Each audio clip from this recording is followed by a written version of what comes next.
Assalamualaikum warahmatullahi wabarakatuh.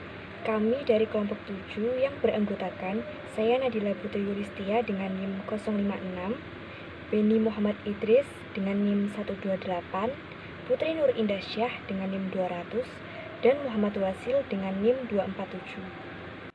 Nah, di bab pertama kita akan membahas tentang memulai bisnis online. Jadi, hal-hal apa saja sih yang harus kita persiapkan ketika menjalankan bisnis online? Yang pertama adalah tentukan barang atau layanan yang ingin dijual. Menentukan barang atau layanan dengan pertimbangkan hobi dan kesukaan. Pilih barang atau layanan yang benar-benar kita tekuni dan tertarik di bidang tersebut. Yang kedua adalah segmentasi pasar. Segmentasi pasar adalah strategi pemetaan target konsumen berdasarkan karakteristik, kebutuhan, ataupun perilakunya agar perusahaan mampu mengenali kelompok konsumen tersebut dengan lebih baik.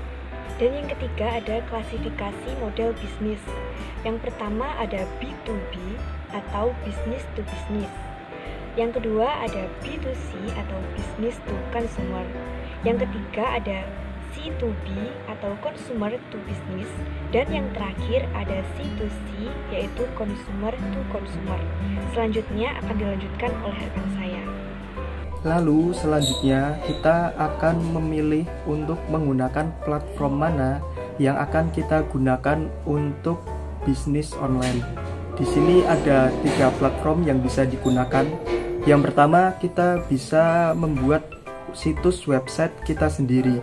Kemudian yang kedua, kita bisa menggunakan marketplace seperti Tokopedia, Shopee, Lazada, dan Bukalapak.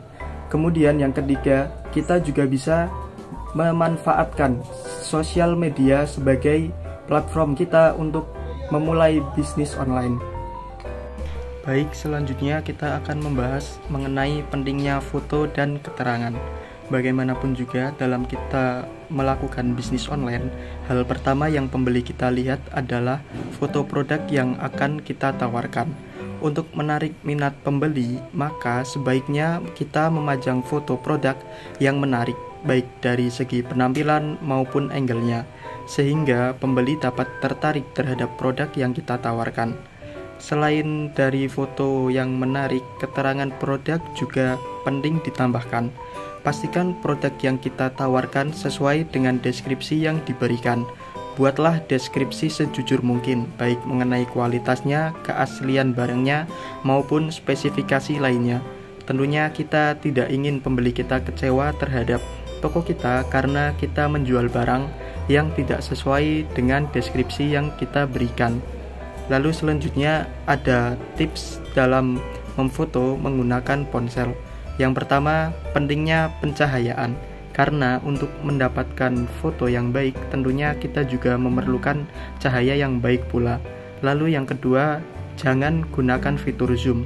Karena dengan menggunakan fitur zoom, maka gambar yang kita dapatkan akan menjadi kurang maksimal. Yang ketiga, ada kunci exposure dan fokus agar kita mendapatkan foto yang terbaik dan sesuai dengan keinginan kita. Yang keempat, kita gunakan lensa yang lebih baik. Kemudian yang kelima, kita bisa menggunakan ragam sudut untuk memfoto produk yang akan kita jual.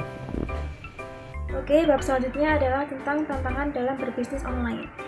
Sebagai seorang penjual atau pengusaha, kita menghadapi beberapa tantangan dalam memulai bisnis secara online. Nah, apa saja tantangannya? Oke. Next, yang pertama yaitu tantangan dalam menumbuhkan kepercayaan konsumen. Kenapa kepercayaan konsumen ini menjadi sebuah tantangan?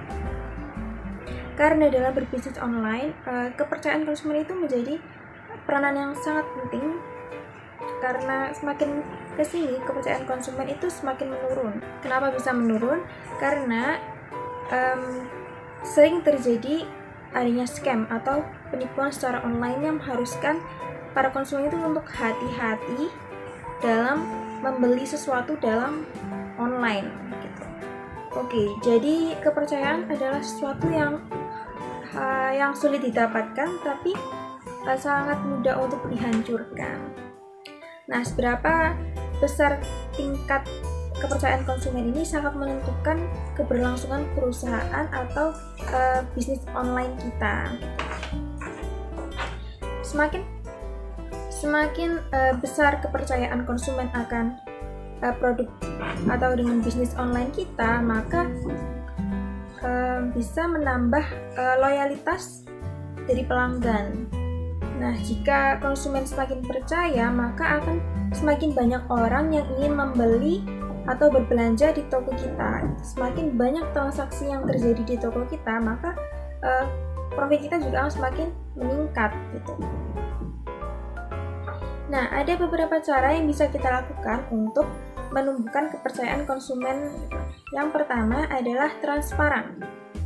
Nah, untuk mendapatkan kredibilitas, bersikap transparan itu adalah suatu hal yang penting.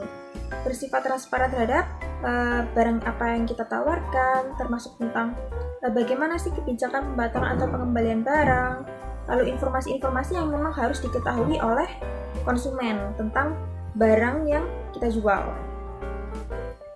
Dan yang kedua adalah responsif.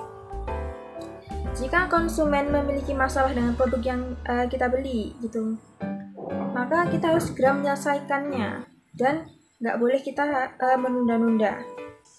Misalnya ada sebuah konsumen yang komplain dengan barang kita, maka sebisa mungkin kita akan menjawab komplain dari para pelanggan ini dengan baik dan sangat responsif gitu, agar tetap menjaga kepercayaan konsumen di bisnis online kita. Lalu yang ketiga adalah testimoni.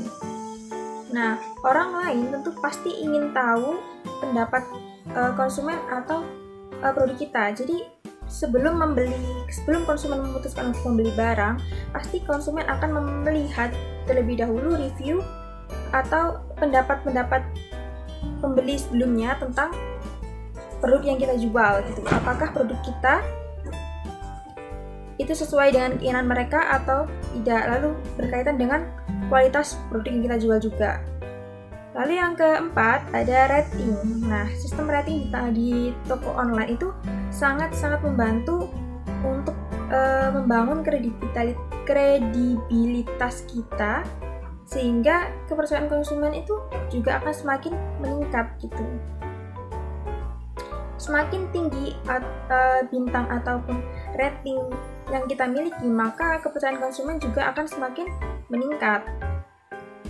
Lalu yang kelima adalah detail kontak yang jelas. Nah, untuk mendapatkan kepercayaan dari konsumen, kita harus memasang detail kontak yang jelas yang dapat dihubungi dengan mudah oleh konsumen. Nah, hal ini digunakan untuk mempermudah transaksi jual beli, sehingga konsumen ini tidak merasa takut ditipu atau terkena scam, karena kita masih bisa dijangkau oleh konsumen dengan kontak yang sudah tertera. Oke, next selanjutnya akan dilanjutkan oleh rekan saya. Oke, selanjutnya adalah masalah logistik dan sistem pembayaran. Sebagai pelaku e-commerce atau produsen, kita harus memperhatikan yang namanya masalah logistik, karena secara tidak langsung itu dapat mempengaruhi pada tingkat kepuasan konsumen. Kita harus memperhatikan barang yang kita kirimkan itu sampai pada tempat tujuan, dan kita harus memperhatikan barang yang kita kirimkan itu sampai tepat waktu dan tidak mengalami kerusakan pada proses pengiriman. Barang yang mengalami kerusakan atau yang ingin berganti warna itu menjadi kebijakan kita dalam memberikan informasi secara detail terhadap barang yang kita perjualbelikan terhadap konsumen atau pelanggan. Dan selanjutnya adalah sistem pembayaran. Skema pembayaran ketika kita memulai bisnis online itu patut kita perhatikan, karena itu dapat mempengaruhi terhadap kepercayaan konsumen terhadap produsen. Dan pada umumnya sistem pembayaran bisnis online itu dapat kita ketahui sebagai berikut. Yang pertama itu ada cash on delivery atau COD, di mana sistem pembayaran ini dilakukan secara tunai ketika barang yang kita beli itu sampai pada pelanggan. Dan yang kedua itu pembayaran lewat bank atau transfer, di mana pembayaran lewat bank ini sangat direkomendasikan oleh produsen karena sistem pembayarannya yang sangat cepat dan sangat fleksibel. Dan yang ketiga itu ada kartu kredit, dan yang keempat itu rekening bersama, di mana rekening bersama ini adalah rekening pihak ketiga yang menjembatani antara rekening penjual dan rekening pembeli. Dan yang kelima itu sistem pembayaran melalui PayPal, di mana sistem pembayaran melalui PayPal ini bukan hanya dapat dilakukan di dalam negeri, akan tetapi dapat dilakukan di luar negeri. Contohnya ketika kita membeli barang di luar negeri, itu dapat menggunakan sistem pembayaran melalui PayPal.